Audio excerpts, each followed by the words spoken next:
ನಮಸ್ಕಾರ ಎಲ್ರಿಗೂ. ನಾನು ನಿಮ್ಮ ಆಸ್ಟ್ರೋ ಪಲ್ಲವಿ ಹಿರೇಮಠ್. ಸೊ ಎಲ್ರಿಗೂ ಮಕರ ಸಂಕ್ರಾಂತಿ ಹಬ್ಬದ ಹಾರ್ದಿಕ ಶುಭಾಶಯಗಳು. ಇನ್ನೂ ಒಂದು 2-3 ದಿನದಲ್ಲಿ ಮಕರ ಸಂಕ್ರಾಂತಿ ಹಬ್ಬ ಇದೆ. ಸೊ ಮಕರ ಸಂಕ್ರಾಂತಿ ಹಬ್ಬದಂದು ಏನೇನು ಮಾಡ್ಕೋಬೇಕು ಅನ್ನೋದ್ರ ಬಗ್ಗೆ ನಾನು ನಿಮಗೆ ಒಂದು ಹೇಳ್ತಾ ಇದ್ದೀನಿ. ಸೊ ಯೂಶ್ವಲಿ ಮಕರ ಸಂಕ್ರಾಂತಿನ ಎಲ್ರಿಗೂ ನಮ್ಮ ಕಡೆ ಎಲ್ಲ ತುಂಬ ಜನ ವಿಶೇಷವಾದ ಒಂದು ಪೂಜೆ ಪುನಸ್ಕಾರ ಅಥವಾ ಕೆಲವೊಂದು ರಿಚುವಲ್ನ ಫಾಲೋ ಮಾಡ್ತಾ ಇದ್ದಾರೆ.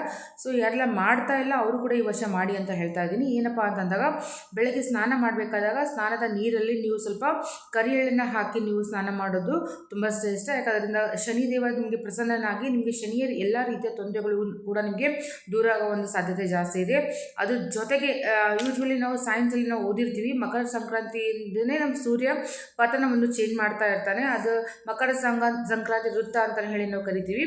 ಸೊ ಸೂರ್ಯನಿಗೆ ಅರ್ಘ್ಯವನ್ನು ಕೊಡುವುದರಿಂದ, ಯಾವತ್ತು ಸೂರ್ಯಗೆ ಅರ್ಘ್ಯ ಕೊಡಬೇಕಾದಾಗ ಒಂದು ತಾಮ್ರದ ಲೋಟದಲ್ಲಿ ಸ್ವಲ್ಪ ಕೆಂಪು ಕುಂಕುಮವನ್ನು, ಲಾಲ್ ಚಂದನ್ ಅಂತ ಹೇಳ್ತೀವಿ, ಆ ಲಾಲ್ ಚಂದನನ್ನು, ಕೆಂಪು ಹೂವನ್ನು ಅಥವಾ ಮತ್ತು ಬೆಲ್ಲವನ್ನು ಈ ಥರ ಒಂದು ಯೂಸ್ ಮಾಡಿಕೊಂಡು ನೀವು ಎಳ್ಳನ್ನು ಮಿಕ್ಸ್ ಮಾಡಿ ನೀವು ಸೂರ್ಯನಿಗೆ ಅರ್ಘ್ಯ ಕೊಡೋದ್ರಿಂದ ನಿಮಗೆ ನಿಮ್ಮ ಜೀವನದಲ್ಲಿ ಹೆಸರು, ಕೀರ್ತಿ, ಮಾನ ಸಮ್ಮಾನಗಳು ನಿಮಗೆ ವೃದ್ಧಿ ಆಗುತ್ತೆ ಅಂತ ಹೇಳ್ತೀವಿ.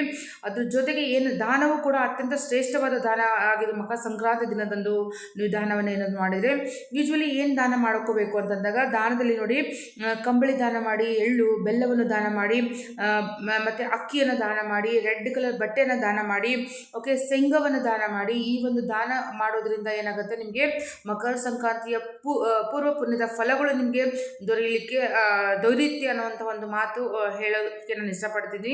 ಸೊ ಯಾರಿಗೆಲ್ಲ ಈ ಒಂದು ರೀಲ್ನ ನೀವು ಫಾಲೋ ಮಾಡಬೇಕು ಅಂತಂದಾಗ, ಯಾರಿಗೆ ಇದ್ರ ಬಗ್ಗೆ ಗೊತ್ತಿಲ್ಲ ಅವ್ರಿಗೆಲ್ಲರಿಗೂ ಈ ರೀಲ್ನ ನೀವು ಫಾಲೋ ಮಾಡಿ.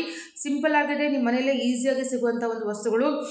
ಯಾರಿಗಾದರೂ ಕೊಡೋದ್ರಿಂದ ನಿಮ್ಮ ಜೀವನದಲ್ಲಿ ಯಶಸ್ಸು, ಪ್ರೀತಿ ಮತ್ತು ಎಲ್ಲ ರೀತಿಯ ಕರ್ಮಗಳಿಂದ ನೀವು ಮುಕ್ತಿಯನ್ನು ಪಡ್ಕೊಳ್ಳೋಕ್ಕೆ ಸಾಧ್ಯ ಆಗುತ್ತೆ.